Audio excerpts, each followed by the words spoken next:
Hello student, how are you?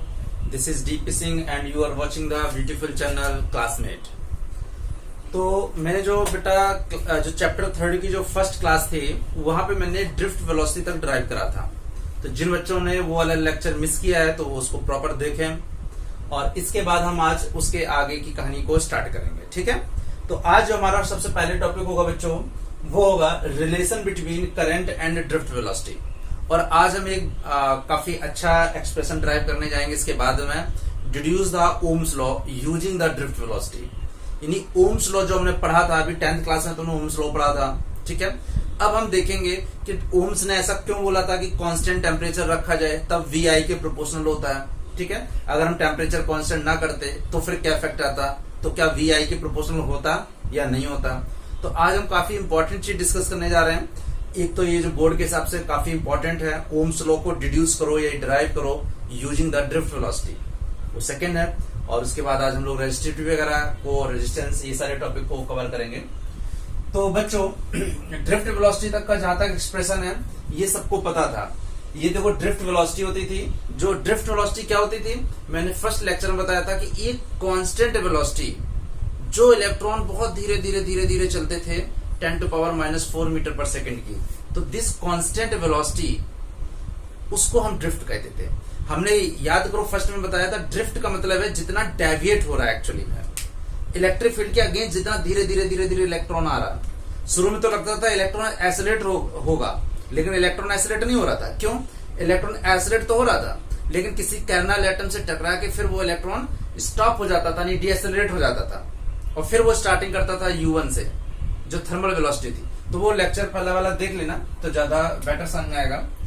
तो बच्चों ये आज हम लोग देखते हैं कि मान लो कोई एक कंडक्टर होता, for example, okay, this is the conductor. ठीक, हमने मान लो इसमें एक बैटरी अप्लाई कर दी। ठीक है, ये दिस इज द, और इसके क्रॉस हमने मान लिया कि एक पोटेंशियल डिफरेंस V है, V वोल्ट की बैटरी लगा दी, तो इट इज ऑब्वियस कि एक एक्सटर्नल इलेक्ट्रिक फील्ड यहाँ पे लगेगा। ठीक है, यानी हमने कोई बैटरी अप्लाई करके या किसी भी मीन से हमने इस कंडक्टर के cross, this is the conductor, और इसके अक्रॉस हमने एक एक्सटर्नल फील्ड लगा दी। तो हमने देखा कि जैसे हम एक्सटर्नल फील्ड लगाते थे तो इलेक्ट्रॉन का जो मोशन होता था अपोजिट, क्योंकि फोर्स जो लगेगा वो opposite to the electric field. इसका मतलब क्या होगा, इलेक्ट्रॉन धीरे धीरे धीरे धीरे, यानी अगर मैं बात करूं ऐसे कि अगर इलेक्ट्रॉन स्लोली स्लोली आगे की ओर ये बढ़ रहे हैं, मैंने बोला को किस स्पीड से बढ़ेंगे, ड्रिफ्ट वेलोसिटी से बढ़ेंगे। ये दोनों एक्सप्रेशन एक ही थे, बस मैंने क्या किया बच्चों, E की जगह V/L लिख दिया। याद है कि ये मैंने थोड़ा सा बताया भी था, E = -dV/dr होता है, और अगर मैग्नीट्यूड वाइज करें तो जो E हो जाता है वो V/L हो जाएगा, dr यानी सेपरेशन, तो जो E था उसकी जगह मैंने V/L लिख दिया मैग्नीट्यूड के लिए। ठीक है, एनीवे, तो अब क्या है कि इलेक्ट्रॉन भी जैसे अगर एक्सटर्नल फील्ड इधर लगती तो इलेक्ट्रॉन ऐसे आते, मैंने जानबूझ के इलेक्ट्रिक फील्ड ऐसे लगा दी ताकि इलेक्ट्रॉन ऐसे ऐसे जा रहे हैं, तो मैं समझने में थोड़ा आसानी होगी। तो अगर मान लेते हैं कि अगर इसका क्रॉस सेक्शन एरिया ए होता, ठीक है, तो मान लेते हैं इसका यहाँ पे cross section area A, for example किसी टाइम पे हम ये कंडीशन मान लो टाइम ये P है, तो P पे धीरे धीरे धीरे धीरे इलेक्ट्रॉन आगे निकलते चले जा रहे हैं। ठीक है, फिर इलेक्ट्रॉन यहां आए होंगे और फिर क्या हो रहा है, ये इलेक्ट्रॉन इस क्रॉस सेक्शन में भी तो रहे होंगे, ओके, और फिर धीरे धीरे धीरे धीरे हम मान रहे हैं कि कुछ आफ्टर एक बहुत स्मॉल टाइम इंटरवल ले रहे हैं, जो कि हमने dt ले लिया। हमने मान लिया P से अब वो क्रॉस सेक्शन Q पे आ गए। ठीक है, जब ये इलेक्ट्रॉन इधर आए होंगे dt टाइम में, तो इन्होंने कितनी डिस्टेंस ट्रेवल की होगी बच्चों, इसकी जो कांस्टेंट वेलोसिटी है, अगर मैं डिस्टेंस निकालूं तो देखो डिस्टेंस क्या हो जाएगी, स्पीड, अगर मैं कहूं ड्रिफ्ट वेलोसिटी यानी वेलोसिटी इनटू टाइम। अगर हम देखें कि डिस्टेंस क्या है, तो ये मुझे पता था कि जो डिस्टेंस होता है बच्चों, डिस्टेंस ये क्या हो जाएगा, ये हो जाएगा वेलोसिटी मल्टीप्लाई टाइम। ओके, तो डिस्टेंस अगर मुझे निकालनी होती तो मुझे पता है कि जो इलेक्ट्रॉन की जो कांस्टेंट वेलोसिटी है वो Vd है। वो Vd के बारे में मैंने पूरा लेक्चर, जो लेक्चर फर्स्ट था काफी बड़ा बना था, मोर देन 1 आवर का था, तो उसको जरूर देखना। तो मैंने बताया था कि कांस्टेंट वेलोसिटी से शुरू में तो लग रहा था इलेक्ट्रॉन बड़ी तेजी से एक्सेलरेट होगा, ये वाली पॉजिटिव प्लेट इलेक्ट्रॉन को अपनी तरफ खींचेगी, लेकिन ऐसा हो नहीं पा रहा था। ठीक है, तो इलेक्ट्रॉन क्या हो रहा है कि धीरे धीरे धीरे धीरे इलेक्ट्रॉन जितना इस क्रॉस सेक्शन से इधर जाता जाएगा उतना ही क्रॉस सेक्शन पे इधर आता जाएगा। समझ लो सर कि इलेक्ट्रॉन इस क्रॉस सेक्शन में आगे निकलते चले जा रहे हैं। तो जितने हम देख रहे हैं कि अगर dt टाइम में, अगर हम टाइम ले लेते हैं dt, तो dt टाइम में अगर इलेक्ट्रॉन यहां से यहां पहुंचा होगा तो ये वाला इलेक्ट्रॉन इधर आया होगा, फिर उसके पीछे वाला आगे आया होगा, आगे वाला और आगे, इलेक्ट्रॉन खिसकते जा रहे हैं आगे आगे और पीछे पीछे। इसका मतलब है कि अगर मैं देखूं कि अगर हम देखें कि नंबर ऑफ इलेक्ट्रॉन, कितने इलेक्ट्रॉन्स इसमें पास कर रहे हैं, तो सबसे पहले अगर हम यहाँ पे देख लेते हैं कि अगर नंबर ऑफ, अगर मैं मान लेता हूं कि number of N, small N को मान लेते हैं number of electron per unit volume, number of electron per unit volume. तो कुछ चीजें इसमें हमें थोड़ा सा देखनी पड़ेंगी। तो अब ध्यान दो बच्चों कि इलेक्ट्रॉन धीरे धीरे धीरे धीरे आगे खिसकता जा रहा है। तो ये देखो, ये इलेक्ट्रॉन यहां आए होंगे और फिर ये इलेक्ट्रॉन आगे निकल गए होंगे, ऐसे इलेक्ट्रॉन ये आगे निकलते चले जा रहे हैं। तो मुझे ये देखना है कि dt टाइम में कितने इलेक्ट्रॉन इस क्रॉस सेक्शन एरिया को क्रॉस किए होंगे, number of the electron passes through the cross section area. ठीक है, तो अब अगर हम देख लेते हैं, तो अगर मुझे इस चीज का, ये देखो, अगर यहाँ पे मुझे पता है इसका जो क्रॉस सेक्शन एरिया है, इसका क्रॉस सेक्शन एरिया A है। ठीक, तो यहाँ पे देखो, अगर मुझे निकालना हो तो इनकी जो स्पीड है वो vd है और टाइम हमने dt लिया हुआ। तो ये जो डिस्टेंस कितनी होगी बच्चों, ये मुझे डिस्टेंस बताओ, ये vd इंटू dt होगा।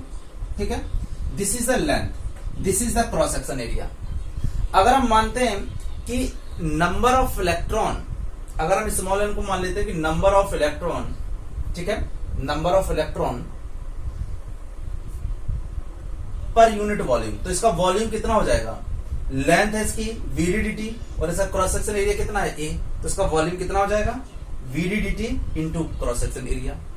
ठीक है, अच्छा, जिन बच्चों को ये टर्म्स थोड़े से नहीं पता थे तो उसमें से हम कुछ चीजें बता देना चाहता हूं कि सबसे पहले अगर यहाँ पे E पता करना हो तो ये क्या हो जाएगा, charge of electron.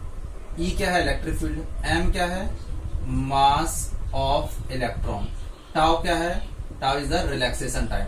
Relaxation time क्या होता था, रिलैक्स होने का मतलब जो एक्सेलरेट हुआ और फिर टकरा के फिर उसकी वेलोसिटी क्या हो गई, एकदम जो फिर से वो स्टार्टिंग से वहीं से स्टार्ट कर रहा, तो वो जो टाइम होता है, this is called the relaxation time. Relaxation time, ठीक है, ये सबको पता था। ठीक है, पहले लेक्चर में देख लेना। अब आते हैं कि हमें ये निकालना है, मुझे एक्चुअली में निकालना है क्या, relation between current and drift velocity. तो करंट निकालने से पहले मुझे ये देखना पड़ेगा कि कितना चार्ज पास हुआ है, और चार्ज से पहले मुझे ये देखना पड़ेगा कि इलेक्ट्रॉन कितना पास हुआ है। क्यों ऐसा मैं कर रहा हूं, क्योंकि चार्ज तो बड़ा आसान है। अगर मुझे चार्ज निकालना होगा तो हम नंबर ऑफ इलेक्ट्रॉन को E से मल्टीप्लाई कर देंगे, क्योंकि एक इलेक्ट्रॉन में चार्ज होता है E का। मान लो 50 इलेक्ट्रॉन होते तो चार्ज हो जाता 50E, 1000 इलेक्ट्रॉन होते तो चार्ज हो जाता 1000E। इसका मतलब क्या हुआ, अगर मुझे निकालना है नंबर ऑफ इलेक्ट्रॉन, देखो बच्चों, number of electron, number of electron, number of electron passes through cross section area A in time dt, in time dt equal to number of electron passes through the cross section area A in time dt। देखो time dt, अब बच्चों time dt time में जितना electron यहां से, जितना electron ये यहां पहुंचा होगा उतना ही इलेक्ट्रॉन, तो ऐसे समझ लो जैसे तुमने 11th क्लास में स्ट्रीम लाइन फ्लो पढ़ा था, जैसे एक पाइप में वाटर स्ट्रीम लाइन करता है। अब वो वाटर को यहाँ पे जरा रख लो इलेक्ट्रॉन की जगह पे, जैसे वाटर के जो मॉलिक्यूल्स होते हैं समझ लो वो इलेक्ट्रॉन है। तो क्या करता, जितने dt में वाटर का वॉल्यूम एक पॉइंट से, याद है ना तुमने वो पढ़ा था बर्नौली थ्योरम्स, उसमें क्या करते थे, उसमें हम लोग स्ट्रीम लाइन फ्लो को पहले डराइव करते थे, A V equal to A1 V1 equal to A2 V2। क्या होता था, जितने टाइम में dt में इस वाले क्रॉस सेक्शन से वाटर का वॉल्यूम निकला होगा उतना ही तो आगे एग्जिट किया होगा। सेम यहाँ पे जितना इलेक्ट्रॉन यहाँ से निकला होगा उतना ही तो यहाँ पे दूसरे टाइम पे अगर dt में यानी इसमें उतने ही इलेक्ट्रॉन तो आए होंगे जितने यहाँ से क्रॉस कर गए होंगे। मतलब अगर 50 इलेक्ट्रॉन यहाँ से क्रॉस किए तो यहाँ पे उतने टाइम में 50 इलेक्ट्रॉन ही तो यहाँ पे रहेंगे। तो अगर मुझे निकालना है number of electron passes through the cross section area A in time dt, तो अब बस इसका वॉल्यूम को मल्टीप्लाई कर दो। मुझे पता है कि n क्या है, number of electron per unit volume. तो ध्यान दो, अगर हम यहाँ पे बच्चों एक n ले लेते हैं, ये याद रखना distance equal to velocity into time. अगर हम यहाँ पे n ले लेते हैं, n क्या है, number of electron per unit volume. इसी को बहुत से लोग इलेक्ट्रॉन डेंसिटी भी कहते हैं। क्या कहते हैं बेटा, इलेक्ट्रॉन डेंसिटी। तो बिल्कुल कंफ्यूजन होने की जरूरत नहीं है। इलेक्ट्रॉन डेंसिटी का मतलब होता है electron, number of electron per unit volume. तो अब मुझे मतलब यूनिट वॉल्यूम में जो इलेक्ट्रॉन है एक यूनिट वॉल्यूम में, अगर एक यूनिट वॉल्यूम में जो इलेक्ट्रॉन की संख्या वो n है, और मुझे पता है कि मेरे कमरे का जो वॉल्यूम है मान लो 1000 मीटर क्यूब है, तो एक यूनिट का अगर मुझे पता है तो मल्टीप्लाई हम वॉल्यूम ऑफ द रूम कर देंगे। तो ऐसे अगर मुझे इसकी इलेक्ट्रॉन की संख्या पता करनी हो तो मुझे पता है कि n नंबर ऑफ इलेक्ट्रॉन, ये यूनिट वॉल्यूम इतने हैं, number of electron in unit volume multiply volume of conductor in time dt। Volume तो इतने, ये वाला जो कंडक्टर है कितना वॉल्यूम होगा, तो इसकी देखो डिस्टेंस कितनी हो गई। अगर इलेक्ट्रॉन की स्पीड है vd और लेंथ कितनी है, ये स्पीड इनटू टाइम, तो ये लेंथ हो गई और क्रॉस सेक्शन एरिया। तो बच्चों क्या हो जाएगा, n और वॉल्यूम कितना हो जाएगा, vd dt इंटू क्या हो जाएगा, इंटू एरिया। देखो एरिया को मल्टीप्लाई कर दिया लेंथ से, लेंथ कितना है, लेंथ डिस्टेंस क्या हो जाएगी, speed into time, distance equal to speed electron की स्पीड कितनी है vd, टाइम कितना है dt, तो लेंथ कितनी हो गई vd dt और multiply by cross section area. तो ये वॉल्यूम आ गया इतना। तो नंबर ऑफ इलेक्ट्रॉन को अगर हमने मल्टीप्लाई कर दिया वॉल्यूम से, यानी dt टाइम में इतना नंबर ऑफ इलेक्ट्रॉन्स है। अब मुझे ये निकालना है कि dt टाइम में वो चार्ज कितना होगा। अभी मैंने बताया अगर इलेक्ट्रॉन की संख्या मुझे पता चल गई, अब हम इसको e से मल्टीप्लाई कर देंगे तो वो चार्ज हो जाएगा, क्योंकि एक इलेक्ट्रॉन पे चार्ज होता है स्मॉल ई का, तो इतने इलेक्ट्रॉन पे चार्ज कितना होगा, मल्टीप्लाई बाय स्मॉल ई। तो अगर मुझे निकालना हो चार्ज, dq, तो dq चार्ज कितना हो जाएगा, n vd dt इंटू ए, और इसको पूरे को मल्टीप्लाई कर देंगे स्मॉल ई से। तो देखो बच्चों क्या हो गया, dq इज इक्वल टू, अगर देखो dq और इस dt को अगर हम नीचे ले आते हैं तो देखो ये हो जाएगा dq अपॉन dt, और ये हो जाएगा n vd, और dt नीचे चला गया a e, और dq अपॉन dt हमने क्या पढ़ा था बच्चों, इसको क्या बोला था हमने, I। इलेक्ट्रिक करंट क्या होता था, dq upon dt, charge, the rate of flow of charge. तो यानी ये आ गया इलेक्ट्रिक करंट और ड्रिफ्ट वेलोसिटी के बीच में रिलेशन। इसका बड़ा आसान था। इसका मतलब जो इलेक्ट्रिक करंट है दैट इज क्या हुआ, NEAVD। तो ये याद करना है, इलेक्ट्रिक करंट आ गया, में एक और डेरिवेशन आ गया NEAVD।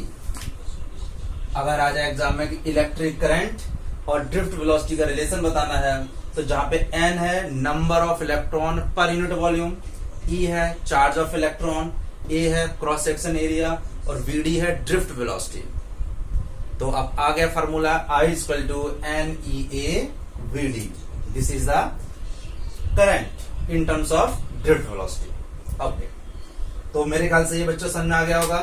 ठीक है, तो बहुत आसान था, हमने बस चार्ज नंबर ऑफ इलेक्ट्रॉन निकाला। अगर मुझे इलेक्ट्रॉन डेंसिटी पता थी, n is the electron density, unit volume में n इलेक्ट्रॉन जा रहा है, तो मैंने वॉल्यूम से मल्टीप्लाई कर दिया, मल्टीप्लाई किया तो नंबर ऑफ इलेक्ट्रॉन आ गए, ई से मल्टीप्लाई किया तो चार्ज आ गया। जो टाइम dt था तो चार्ज dq हुआ, क्योंकि टोटल चार्ज हो नहीं सकता, और dt को मैं नीचे लाया, तो this is the electric current which is NEAVD। Got it. तो ये तुम्हारा डेरिवेशन हो गया रिलेशन बिटवीन, और ये सबको, ये टर्म्स सबको पता है, हमने ऊपर भी लिख दिए हैं। VD आई थिंक VD सबको पता है, ड्रिफ्ट वेलोसिटी है। ठीक है, तो यहां तक सबको क्लियर हो गया। चल अच्छा, अब एक चीज और देख लो इसमें, अगर इन टर्म्स ऑफ और करना है तो देखो हमने ये पढ़ लिया I इक्वल टू NEAVD, ठीक है, ये पढ़ लिया, ठीक है।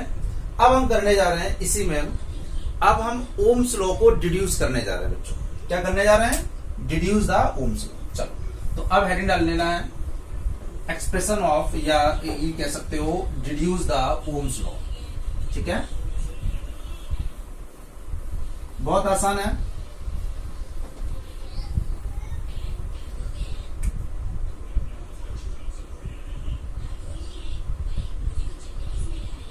Ohm's law, deduce the Ohm's law. Ohm's law बच्चों 10th क्लास से पढ़ रहे हो, तो क्या पढ़ते थे कि potential difference across the conductor is directly proportional to the current keeping the room temperature is constant. ये पढ़ते थे कि जो V है वो I के प्रोपोर्शनल होता है, ओके, अगर कांस्टेंट टेम्परेचर है। अब हम बात करने जा रहे हैं ओम्स लॉ में। तो देखो अभी हमने जस्ट करंट को ड्राइव किया, I equal to NEAVD, this is the electric current. कहां से आया अभी हमने देखा, okay, N number of electron, E charge, A cross section area, VD क्या थी? Drift velocity, VD drift velocity, लिख लो ड्रिफ्ट वेलोसिटी। अब देखो हमने VD ऊपर लिख रखा है, तो अगर हम यहां से VD की वैल्यू उठा के यहां पे पुट कर दें तो देखो I क्या आ जाएगा? I आ गया NEA और VD की जगह आ गया EV upon ML into tau. देखो बच्चों हमने कुछ नहीं किया, हमने जो VD हमने पिछले वीडियो में निकाला था, ये ड्रिफ्ट वेलोसिटी की जो वैल्यू थी EV upon ML multiply tau average को हम जनरली टाउ ले रहे हैं, बार बार हम एवरेज नहीं लिख रहे हैं, तो उसमें कंफ्यूज मत होना। टाउ किसी एक कॉलिजन का रिलैक्सेशन टाइम नहीं होगा, और अगर उसमें billions of billions number of free electrons हैं तो इट इज अंडरस्टूड कि वो टाउ एवरेज ही होगा, ना कि कोई सिंगल टाउ, ठीक है। तो BD हमने यहां से उठा के रख लिया EV upon ML into tau. तो देखो कहानी क्या हो रही, I इक्वल टू, अब देखो E से E मल्टीप्लाई हो गए तो देखो NE square A tau upon ML multiply V को हमने अलग कर दिया। देखो NE square A tau E multiply तो E square upon ML, I think समझ में आ गया होगा।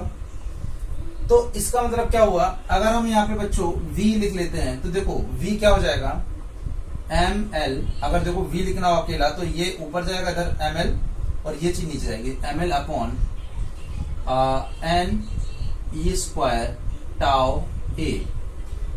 ML ऊपर मल्टीप्लाई किया, ये चीज डिवाइड हुई तो NE square tau A multiply ये, this is I। It is very important terms. अब यहाँ पे बच्चों समझने वाली बात है, ध्यान दो, जिसको यहां समझ में आ गया वो समझ लो सारी चीजों को, पूरे कॉन्सेप्ट को क्लियर कर लेगा। अब अगर मैं इस चीज को देखता हूं तो देखो M क्या है, मास ऑफ इलेक्ट्रॉन, वो तो फिक्स रहता है। L length of the conductor, अगर तुमने कंडक्टर लिया है तो L जो है length of conductor, this is fix. N number of electron, अगर कंडक्टर है उसमें इलेक्ट्रॉन तुमने जेब से निकाल के डाल तो नहीं दिया, नंबर ऑफ इलेक्ट्रॉन तो फिक्स रहेंगे। अगर ये कंडक्टर लूंगा, ये कंडक्टर है, इसमें तो फिक्स है। E charge of electron, tau relaxation time, और ये टर्म्स केवल A cross section area that is fix.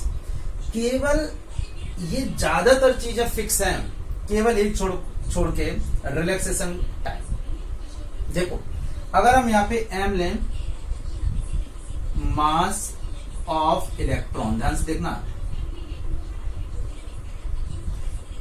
L length of conductor, ध्यान से देखना, mass of electron, L length of electron, and number of electron per unit volume, E charge of electron, A cross section area लिख दिया मैंने, cross section area and tau is the relaxation time. Tau is the relaxation time.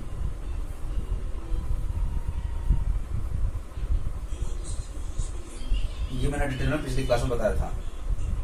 अगर जिन बच्चों को relaxation नहीं समझ आता वो ये कि एक इलेक्ट्रॉन एक्सेलरेट हुआ और एक्सेलरेट होने के लिए ये इसकी स्टार्टिंग स्पीड थी u1 और जैसे ही एक्सेलरेट हुआ तो ये किसी पॉजिटिव आयन से, क्योंकि जब इलेक्ट्रॉन्स निकलते हैं तो उस कंडक्टर में पॉजिटिव आयन्स बहुत होते हैं तो इसमें हिट कर जाता है। तो जैसे हिट किया तो उसकी वेलोसिटी इंक्रीज तो हुई, लेकिन टकरा के फिर उसकी वेलोसिटी क्या हो गई, u1 हो गई, फिर बढ़ी। तो ये जो टाइम होता है इस एक्सेलरेट होने से लेके टकराने के पहले तक का, this is called the tau 1, फिर टकराने tau 2, tau 3, that is the relaxation. तो जितना ये कह सकते हो दो कॉन्जिक्यूटिव कॉलिजन के बीच का टाइम डिफरेंस कह सकते हो जनरल लैंग्वेज में, ठीक है। जितनी ये बेटा टर्मिनोलॉजी है, देखो m मास ऑफ इलेक्ट्रॉन ये फिक्स्ड है, ये मास ऑफ इलेक्ट्रॉन कभी चेंज नहीं होता है, ध्यान दो। l length of conductor fixed है, n number of electron fixed है किसी भी कंडक्टर के लिए, फॉर कंडक्टर। अगर मैं कोई कंडक्टर लिया उसमें उसके लिए इलेक्ट्रॉन फिक्स्ड है, ई इलेक्ट्रॉन फिक्स्ड है, ए क्रॉस सेक्शन एरिया फिक्स्ड है। केवल अगर हम टाउ को कंसीडर करें तो टाउ फिक्स नहीं होता है, टाउ ये फिक्स नहीं होता है बच्चों। देखो टाउ क्यों फिक्स नहीं होता है, अगर हम इसको देखें तो इसमें जो एक क्वांटिटी है, मैं ऊपर लिख दे रहा हूं, एक क्वांटिटी है टाउ। देखो ए तक तो कोई दिक्कत नहीं है, इसमें अगर हम एक क्वांटिटी ले लेते हैं लास्ट में tau, that is relaxation time. ये टेम्परेचर पे डिपेंड करती है। क्यों? जैसे टेम्परेचर बढ़ा, अगर रूम का टेम्परेचर ज्यादा हुआ, मान लो पहले था 30 डिग्री पे, अब तुमने टेम्परेचर रूम का बढ़ा दिया, कोई बगल में फर्नेस थी उससे अचानक, या हीटर रख दिया रूम के अंदर, अचानक टेम्परेचर बढ़कर 50 डिग्री हो गया, तो क्या करेगा वो कंडक्टर, क्या करेगा बच्चों, वो कंडक्टर क्या करेगा, उस हीट एनर्जी को एब्जॉर्ब करेगा। वो जैसे ही एब्जॉर्ब करेगा, इलेक्ट्रॉन बड़ा भारी नहीं होता है, बहुत लाइटर एलिमेंट है, लाइटर पार्टिकल्स है, तो वो क्या करेगा, जैसे उसको थोड़ी सी ज्यादा एनर्जी मिली, वो उसके वाइब्रेशंस बढ़ जाएंगे, उसकी काइनेटिक एनर्जी बढ़ जाएगी। जब काइनेटिक एनर्जी बढ़ जाएगी तो कॉलिजन बढ़ जाएगा, कॉलिजन का रेट बढ़ जाएगा। मतलब पहले कॉलाइड ऐसे हो रहे थे धीरे धीरे, और फिर जैसे इनको ज्यादा मिला, तो ऐसा समझ लो कि एक कमरे में 10 थे, किसी बच्चे का बर्थडे था और 10 जो स्टूडेंट हैं या फ्रेंड, और डांस में मान लो मोहम्मद रफी का कोई गाना या लता मंगेशकर का गाना बज रहा है, तो धीरे धीरे कॉलिजन नहीं हो रहा, कोई ज्यादा टकरा नहीं रहे हैं, ये कह सकते हो। अब क्या हुआ, अब किसी ने इधर हनी सिंह का कोई रैप सॉन्ग चला दिया, तब क्या होगा, अब वो जो बच्चे जो उसके 10 फ्रेंड थे, नंबर ऑफ इलेक्ट्रॉन तो वही है, कंडक्टर में भी वही 10 फ्रेंड, अब अचानक ज्यादा फास्ट म्यूजिक का गाना चलने लगा, तो क्या होगा, व्हाट विल हैपन, वो बच्चे जब ज्यादा एनर्जेटिक होके ज्यादा तेजी से डांस करने लगेंगे तो उनके टकराने का रेट बढ़ जाएगा। किसी के ना हाथ ऐसे गया, किसी का ये गया, किसी का पैर गया, तो क्या होगा, किसी का आंख जाएगी, किसी का दांत जाएगा, कोई गिर पड़ेगा, किसी के ऊपर 2 लोग चढ़ गए तो उसका पैर फैक, यही तो होता है। तो ऐसे इलेक्ट्रॉन के साथ हुआ, जैसे टेम्परेचर बढ़ा तो उन इलेक्ट्रॉन ने सराउंडिंग से एनर्जी को एब्जॉर्ब किया, क्योंकि कंडक्टर है, इधर वो हीट का गुड एब्जॉर्बर होता है, उसके अंदर प्रॉपर्टी होती है, वो हीट और हीट एनर्जी को एब्जॉर्ब कर लेता है बड़ा आसानी से। तो इलेक्ट्रॉन को जब एनर्जी मिलेगी तो रिलैक्सेशन टाइम बहुत से बच्चे कहते हैं कम हो जाता है, कम नहीं हो जाता है, बढ़ जाता है। जो पहले फॉर एग्जाम्पल 1 सेकेंड में इलेक्ट्रॉन टकरा रहे थे, वो हो सकता है कि 1/100 टाइम्स में ही अब कोलाइड करने लगे। जब इलेक्ट्रॉन्स का वाइब्रेशंस बढ़ जाएगा तो उनका रिलैक्सेशन टाइम कम हो जाएगा, यानी जब ये चीज कम हो जाएगी तब ये VI के साथ प्रोपोर्शनल नहीं होगा बेटा। इसलिए ओम्स ये बात जानते थे, तो ओम्स ने क्या कहा, उन्होंने बोल दिया एट कांस्टेंट टेम्परेचर, देखो बाकी चीजें कोई दिक्कत नहीं दे रही। m mass of electron fix है, l length of electron fix है, n number of electron fix है, e charge of electron fix है, a cross section area fix है। अगर कोई कंडक्टर लिया उसका क्रॉस सेक्शन एरिया फिक्स होगी, लेंथ फिक्स होगी। इलेक्ट्रॉन है तो m n और उस कंडक्टर का n भी फिक्स होगा, और इलेक्ट्रॉन है तो m और e फिक्स। केवल टाउ बचा, एक केवल वेरिएबल है टाउ। लेकिन अगर उन्होंने पहले ही कह दिया कि अगर कांस्टेंट टेम्परेचर लिया है तो बच्चों क्या होगा, कांस्टेंट टेम्परेचर पे अब सारी चीजें फिक्स हो गई। और जब सारी चीजें फिक्स हो गई तब उन्होंने कह दिया कि V प्रोपोर्शनल टू I, यानी किसी भी कंडक्टर के अक्रॉस जो पोटेंशियल डिफरेंस होगा वो I के प्रोपोर्शनल होता है, कीपिंग टेम्परेचर कांस्टेंट। छोटी क्लास में क्यों का कारण नहीं पता। अगर मैं 10th में क्यों कहता, तो जब से हमने ड्रिफ्ट वेलोसिटी स्टार्ट की है, पहला पूरा लेक्चर जो वीडियो है वहां से लेके अभी तक पूरा क्यों का वही आंसर है जो 1.5 घंटे की क्लास थी। इसलिए ओम्स लॉ ने इसी कांस्टेंट को उन्होंने आगे चल के रेजिस्टेंस बोला था।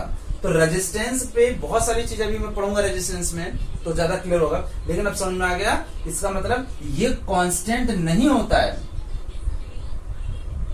अनलेस अनटिल हम टेम्परेचर को कांस्टेंट ना करें। इसलिए उन्होंने बोला क्योंकि टेम्परेचर रिलैक्सेशन बहुत ज्यादा, अगर हम टेम्परेचर बढ़ाएंगे टाउ कम होगा, फिर ये चीज जब ये डिनोमिनेटर कम होगा तो ये चीज बढ़ने लगेगी, तब वी आई के साथ प्रोपोर्शनल में नहीं रहेगा। मेरे ख्याल से समझ में आ गया होगा। इसका मतलब क्या हुआ टाउ, लेकिन अगर हम टेम्परेचर को कांस्टेंट रखें तो ये पूरा जो टर्म्स है दिस इज प्रोपोर्शनल। अगर ये कांस्टेंट है तो वी आई के साथ प्रोपोर्शनल हो गया, और इसी प्रोपोर्शनलिटी जो टर्म्स है इसी को हमने आर बोल दिया। This is called the resistance. अब आया टर्म्स रेजिस्टेंस का, तो बच्चों इसको नोट कर लो प्रॉपर तरीके से, ठीक है। इसका मतलब क्या हुआ, ये सारे टर्म्स समझ में आ गए। अब मैं इसको रब करने जा रहा हूं, तो देखो अब लेकिन अगर कांस्टेंट टेम्परेचर किया, अगर हमने एट कांस्टेंट टेम्परेचर टाउ ये फिक्स रहेगा, अभी मैंने बताया। अगर हम कांस्टेंट टेम्परेचर नहीं करेंगे तो सारी चीजें तो फिक्स हैं, कोई चेंज नहीं हो रहा, केवल और केवल चेंज किसमें हो रहा है, टाउ में। लेकिन अगर टेम्परेचर फिक्स कर दिया तो टाउ भी fix, A E N M L सब फिक्स। इसका मतलब क्या हो गया, यानी M L upon N E square tau A, ये क्या हो जाएगा बच्चों, ये कांस्टेंट हो जाएगा। इसका मतलब V proportional to I, V किसके प्रोपोर्शनल हो गया, I के प्रोपोर्शनल हो गया। और यही तो ओम्स लॉ है। और ओम्स लॉ क्या होता है, ओम्स ने यही तो बोला था कि V is proportional to I, यानी इलेक्ट्रिक पोटेंशियल I के प्रोपोर्शनल होता है। This is the Ohm's law. Ohm's ने क्या बोला कि किसी भी कंडक्टर के अक्रॉस जो वोल्टेज होगा वो उस करंट के क्या होगा, प्रोपोर्शनल होगा। बस टेम्परेचर कांस्टेंट होना चाहिए, ठीक है। तो अगर हमने टेम्परेचर कांस्टेंट लिया तो टाउ भी फिक्स हो गया, तो ये सारी चीजें फिक्स हो गई। उस फिक्स को हमने क्या बोल दिया, आर, वेयर। अब हम आगे लिख देंगे वेयर आर इक्वल टू, तो मैं थोड़ा इसको रब करने जा रहा हूं,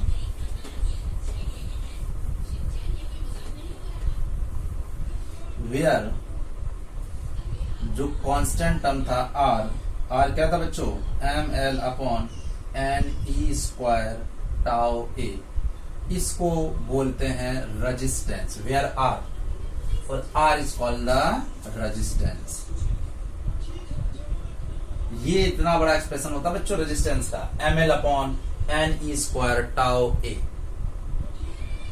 ओके, तो हमारे फॉर्मूले में एक इसकी लिस्ट और बढ़ गई, तो एक रेजिस्टेंस का हमारा एक्सप्रेशन में आई थिंक समझ में आ गया होगा, नोट भी कर लिया होगा। पॉज करके नोट करते रहो, नोट जरूर बनाते रहो, आलस को छोड़ो। तो आर आ गया, आर यानी रेजिस्टेंस आ गया, M L upon N E square tau A, सब याद भी रखने बेटा, ठीक है। This is resistance. अब एक चीज देखो, अगर हम कंडक्टर की, अब देखो अगर हम एक चीज में और थोड़ा सा हम चेंज करने जा रहे हैं, m upon N E square tau L upon A. ध्यान दो बच्चों, एल और ए को मैंने थोड़ा अलग कर दिया। देखो एल क्या है, एल और ए ये डायमेंशन होती है। एल मतलब length of the conductor, L मतलब लेंथ ऑफ कंडक्टर, ए मतलब cross section area, this is the cross section. मतलब कंडक्ट आर जो होता है रेजिस्टेंस, वो कंडक्टर के डायमेंशन पे डिपेंड कर रहा है। ध्यान दो बच्चों, क्यों? क्योंकि लेंथ ऑफ द कंडक्टर, अगर हमने कम लेंथ का लिया तो रेजिस्टेंस कम होगा, ज्यादा लेंथ का वायर लिया तो रेजिस्टेंस ज्यादा होगा, क्योंकि एल ज्यादा हो जाएगा। ए इनवर्सली प्रोपोर्शनल है। ए अगर क्रॉस सेक्शन एरिया ज्यादा लिया, अगर मैंने मोटा वायर लिया उसका रेजिस्टेंस कम होगा, और अगर मैंने पतला वायर लिया, थिन वायर लिया, उसका रेजिस्टेंस ज्यादा होगा। मतलब क्या हुआ, देखो रेजिस्टेंस पे टेम्परेचर तो एक इफेक्ट कर ही रही है, इट इज ओके, लेकिन अगर मैं एक्सटर्नली बात करूं तो एम एन ई टाउ लगभग एक्सटर्नल चीज नहीं है, ओके। लेकिन एल और ए यानी ये आर जो है यानी रेजिस्टेंस, उसके डायमेंशन पे भी डिपेंड करता है। तो अगर हम इन दोनों क्वांटिटी को हटा दें, ठीक है, तो इसको एक टर्म बोल दिया गया, तो मैं कि भाई एक ऐसा टर्म बना दो जो हमेशा एक मटेरियल के लिए फिक्स रहे, डायमेंशन पे डिपेंड ना करे। इस टर्म्स को बोल दिया गया बच्चों रो, और this is called the resistivity, resistivity, this is called the resistivity. यानी अगर मैं कहूं रो तो is M upon N E square tau. ध्यान दो, ये क्यों जरूरत पड़ी? रेजिस्टिविटी अब किस पे डिपेंड कर रही है? M number of electron, N E tau, यानी अब ये एल और ए पे डिपेंड नहीं कर रही है। कितना भी लंबा वायर लो, मोटा लो, पतला लो, अगर वो कॉपर है, क्योंकि नंबर ऑफ इलेक्ट्रॉन तो मटेरियल की प्रॉपर्टी, कॉपर है उसमें इलेक्ट्रॉन अलग होंगे, अगर मटेरियल हमने चेंज कर दिया, यानी जो रेजिस्टिविटी है, यानी this is called the rho which is depends on the nature of the material. अब ये डायमेंशन देखो, रेजिस्टेंस डायमेंशन पे डिपेंड कर रहा है क्योंकि उसमें एल और ए आ गया, लेकिन रेजिस्टिविटी यानी ये अगर एल और डायमेंशन हटा दो तो ये जो टर्म्स हो गया, तो this is called the resistivity. इसलिए हमारा फॉर्मूला हो गया, तैयार हो गया, R equal to rho L upon A. इसको भी तुमने 10th क्लास में बहुत बार देखा होगा, रो L upon A, this is called the resistivity L what it. तो अब यहाँ पे एक चीज समझने वाली बात हो गई कि जो रेजिस्टेंस है और जो उसमें एल और ए को हटा दो तो फिर ये फिर से कांस्टेंट हो गया, और इस कांस्टेंट को फिर हमने एक नया टर्म्स और देख लिया, उसको हमने रेजिस्टिविटी बोल दिया, ठीक है। और ये रेजिस्टिविटी किसी पे नहीं डिपेंड कर रही थी, ये केवल नेचर पे डिपेंड कर रही थी। किस पे डिपेंड कर रही थी? नेचर पे। तो आई थिंक पूरा नोट कर लिया होगा बच्चों ने, ठीक है। तो अब हम आज पढ़ने जा रहे हैं कि रेजिस्टेंस क्या है, ठीक है। तो अब आते हैं रेजिस्टेंस, हमने काफी बेस बना दिया है रेजिस्टेंस का, अब हम पढ़ने जा रहे हैं रेजिस्टेंस क्या है, ठीक है। चल अब handle low resistance.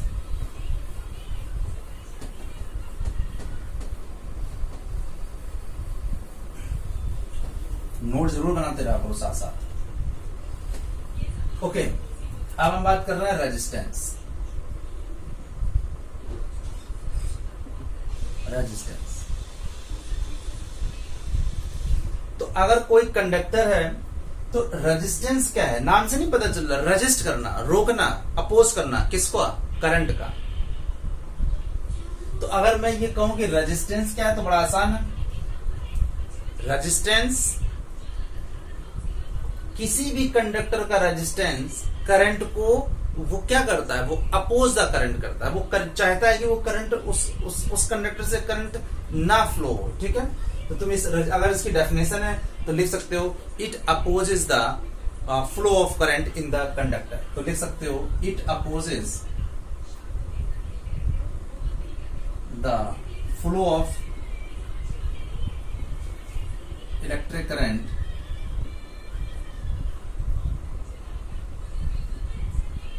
in the conductor. It opposes the flow of electric current in the conductor. ठीक है, तो यहां से आ गया resistance R equal to V upon I।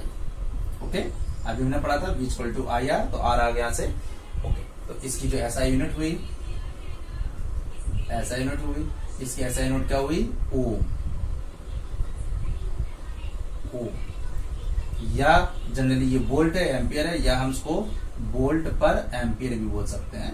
Generally हम इसको ओम्स ही बोलेंगे। दिस इज पोटेंशियल डिफरेंस, यानी ये क्या है वोल्ट, आई करंट यानी एम्पियर में, वोल्ट पर एम्पियर यानी इसको ऐसे यूनिट क्या होगी ओके।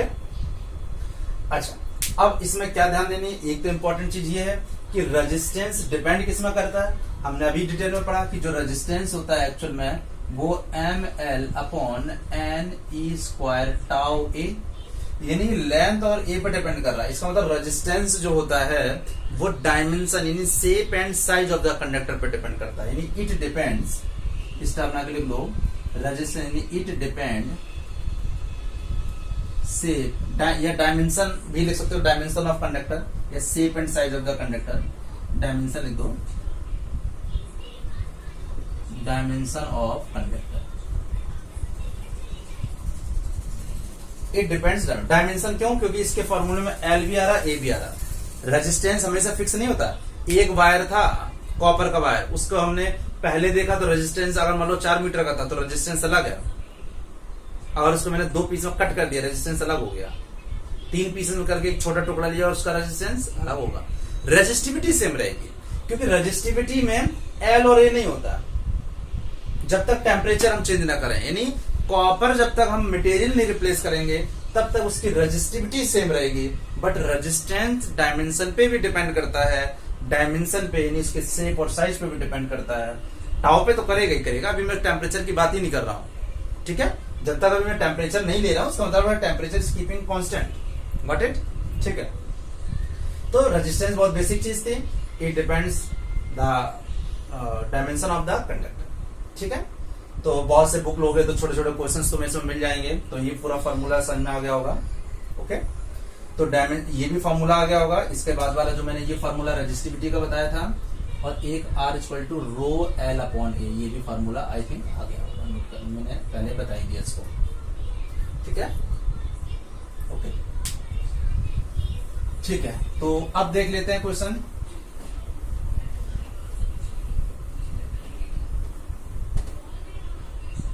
ठीक है बच्चों, अब देखो रेजिस्टेंस पे अगर मैं ये देख लूं कि मान लो कोई क्वेश्चन लिख लो, if a wire of resistance 10 ohm, if a wire of resistance 10 ohm stretch twice या thrice लिख दे, stretch thrice of its original length, find new resistance। Board में भी आया हुआ क्वेश्चन है, बहुत सिंपल है। मान लो एक कोई वायर है जिसका रेजिस्टेंस 10 ओम है, अब इसको थ्राइस 3 गुना उसको हमने स्ट्रेच कर दिया। मान लो पहले वायर ये था, अब इसकी लेंथ नहीं दी तो लेंथ एल ले ली, इसका क्रॉस सेक्शन एरिया ए ले लिया। अब इसको क्या किया गया बच्चों, इसको खींच के 3 गुना बढ़ा दिया गया। तो देखो एल डैश क्या हो गई 3L, और ए डैश भी इसका चेंज हो जाएगा। देखो एल डैश भी चेंज हो जाएगा, ए डैश भी चेंज हो जाएगा। केवल एक चीज चेंज नहीं होती, वो है रो। मैंने अभी बताया था। रेजिस्टिविटी क्या होती है, रेजिस्टिविटी अगर मैंने बताया था रेजिस्टिविटी क्या है, तो लिख लो अगर नहीं यार। रेजिस्टिविटी है एम अपॉन एल और ए हटा दो तो M upon N E square tau, this is called the resistivity. मैंने सब लिख दिया है तो नोट करते जाया करो। ये सेम रहती है जब तक, क्योंकि खींचने पर मटेरियल नहीं चेंज हो गया। अगर ये कॉपर का वायर था तो अगर हमने इसकी लेंथ को 3 टाइम्स खींच दिया, स्ट्रेच कर दिया, तब भी कॉपर ही रहेगा, गोल्ड नहीं बन जाएगा। केवल चेंज क्या हो रहा है, डायमेंशन चेंज होगा। जब डायमेंशन चेंज होगा तो रेजिस्टेंस चेंज होगा, बट रेजिस्टिविटी नहीं। अगर क्वेश्चन में जाएगा find the new resistance and resistivity,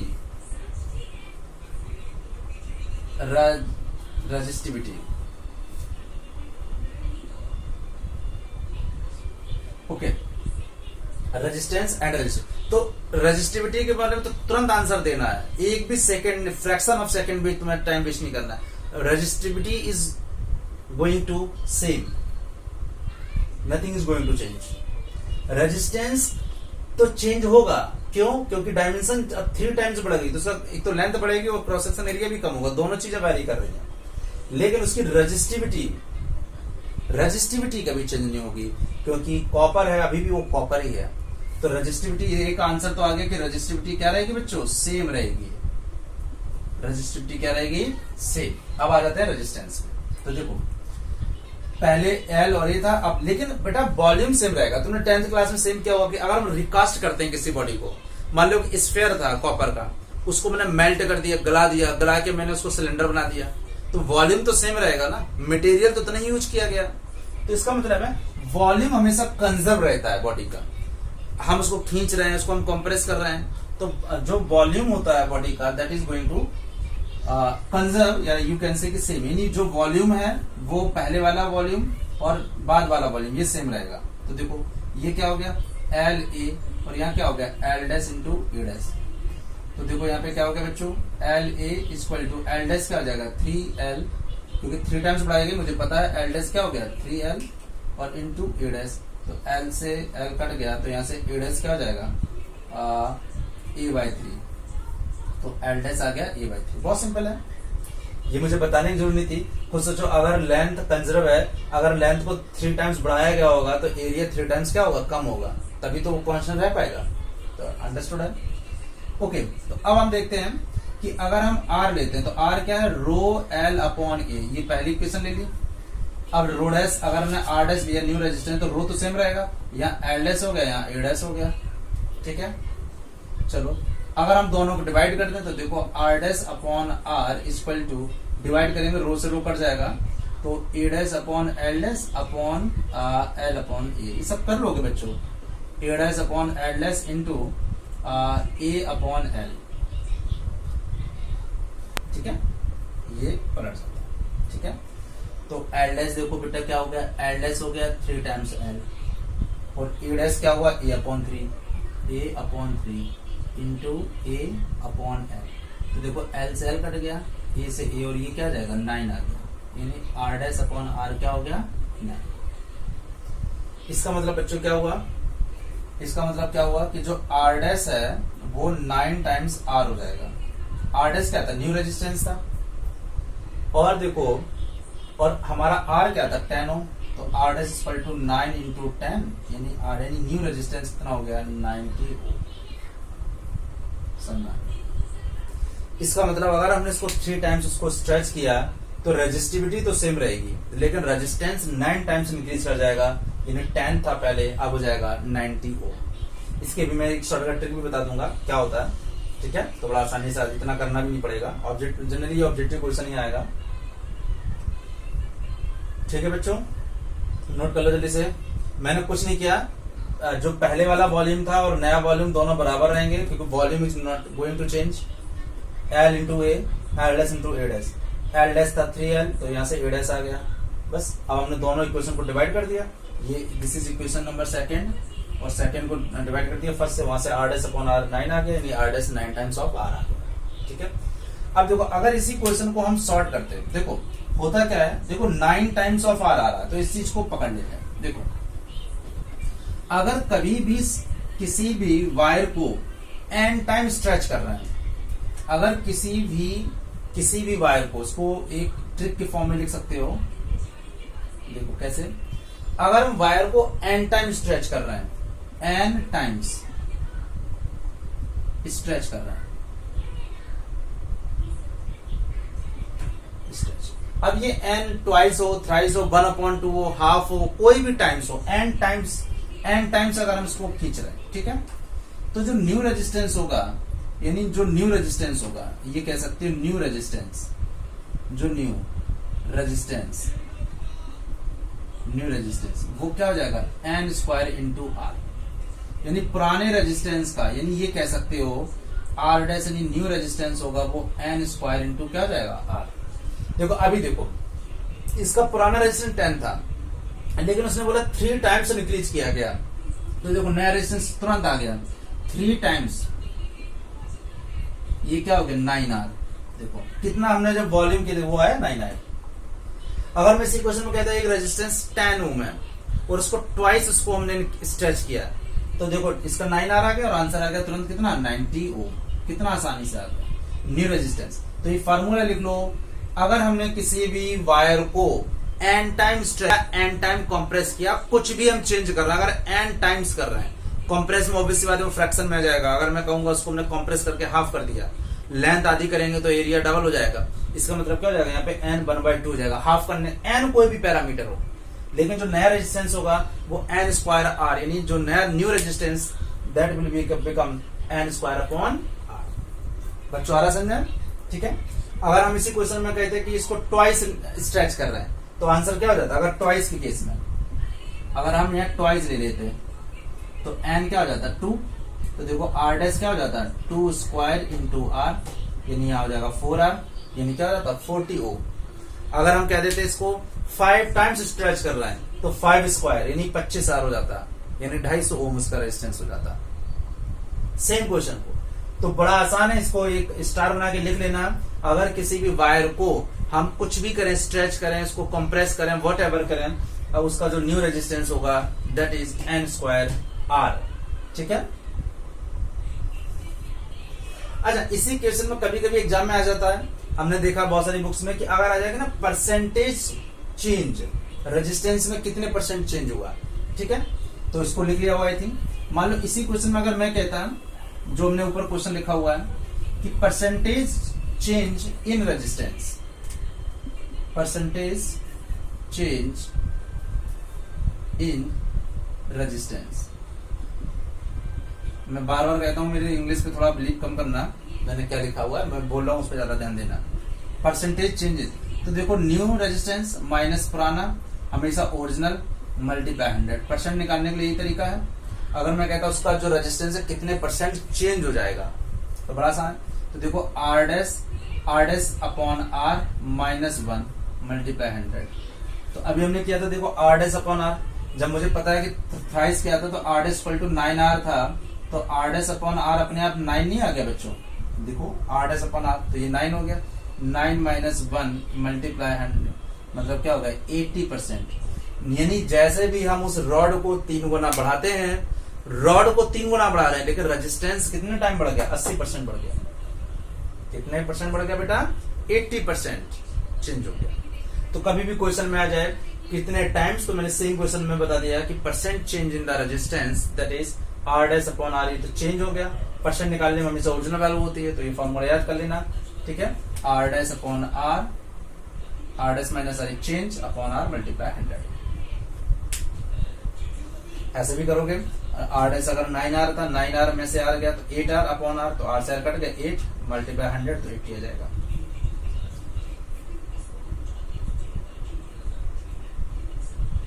okay,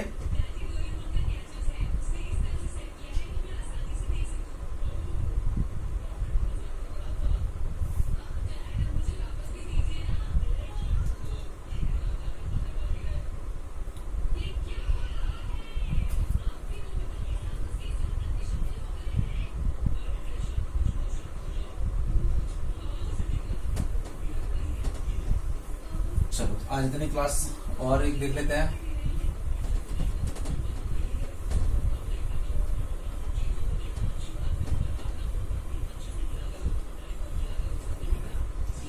एक क्वेश्चन और देख लेते हैं।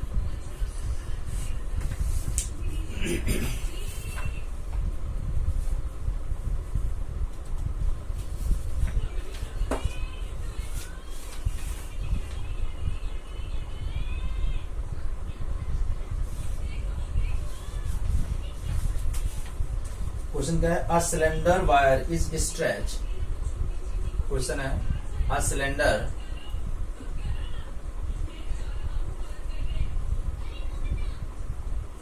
wire is stretched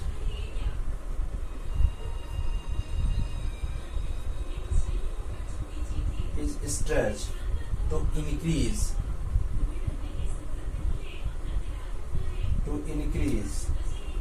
its length by 10%. Calculate the percent increase.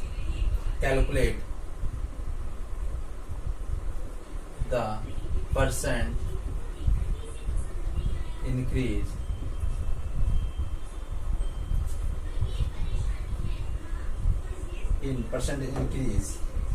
in resistance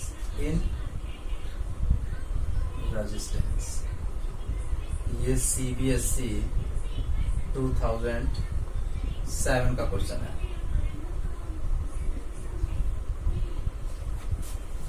क्या कह रहा है क्वेश्चन में, देखो, a cylinder wire is stretch to increase its length by 10%। उसने कोई डबल और ट्रिपल नहीं किया है, देखो, तो उसने बोला calculate the percent increase in the resistance. तो वो बहुत आसान है, सीबीएसई क्वेश्चन है ये। उसने बोला अभी लेंथ 10% बढ़ी, मान लो ये था पहला कंडक्टर, ये एल था, इसका ए था। अब इसकी जो लेंथ है वो केवल 10% इंक्रीज हुई, मतलब पहले इतनी थी, केवल इतनी चेंज हुई है। डेल्टा एल कितनी हुई, केवल 10% चेंज हुई, 10%। तो अगर हम परसेंट को देख लेते हैं कि चेंज, अगर मैं ये देख लेता कि जो पहले तो ये इसका अगर हम वॉल्यूम निकालते एल इंटू ए था, लेकिन अगर हम बी डैश निकालते तो देखो यहाँ एक चीज समझने वाली बात है। चलो अगर हम ये भी नहीं करते हैं, हम ये समझते हैं अगर एल डैश निकालनी होती तो एल प्लस 10% ऑफ एल, यही तो होता है।